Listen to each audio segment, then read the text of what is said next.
Bro, di video kali ini gue akan membahas tentang high value mail. Jadi, high value mail ini gue bagi menjadi 5 bagian, bro. Bagian pertama yaitu mengenali diri lo sendiri atau fokus sama diri lo sendiri. Kalau lo pengen fokus sama diri lo, bro, lo harus menerima terlebih dahulu diri lo sendiri. Kalau lo udah bisa menerima diri lo, udah bisa mencintai diri lo sendiri, yang selama ini lo tidak tahu akan hadir tanpa lo sadari. Bagian kedua, seorang high value male itu harus punya yang namanya tujuan. Kalau lo udah bisa mencintai diri lo sendiri dan menghargai diri lo, akan lahir yang namanya tujuan hidup. Kenapa itu bisa terjadi? Karena sudah naturalnya seperti itu. Ketika lo bisa menerima diri lo sendiri, bahkan sudah bangga dengan diri lo sendiri, lo itu akan sadar kalau tujuan hidup bukan untuk main-main, tapi ini balik ke diri kita. Karena seseorang itu punya tujuan hidupnya masing-masing.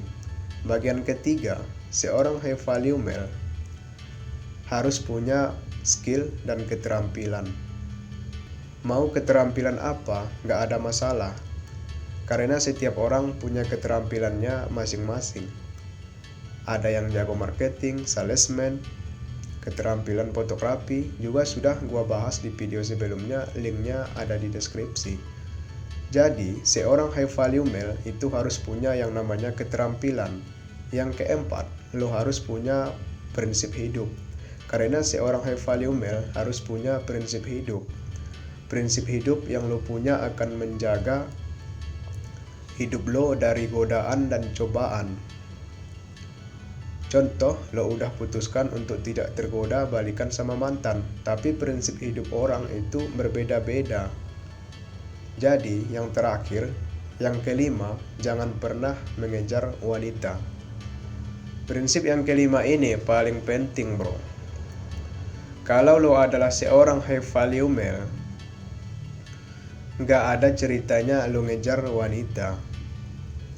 Kalau wanita gak tertarik sama lo, bro, skip. Karena kalau wanita tertarik sama lo gak perlu ngejar dia, dia yang ngejar lo. Nah, jadi high value male itu ada 5. Yang pertama, lo harus mencintai diri lo sendiri. Yang kedua, lo harus punya tujuan hidup. Yang ketiga, lo harus punya skill atau keterampilan. Yang keempat, lo wajib punya prinsip hidup. Yang kelima, jangan pernah mengejar wanita. Oke bro, sampai jumpa di video selanjutnya.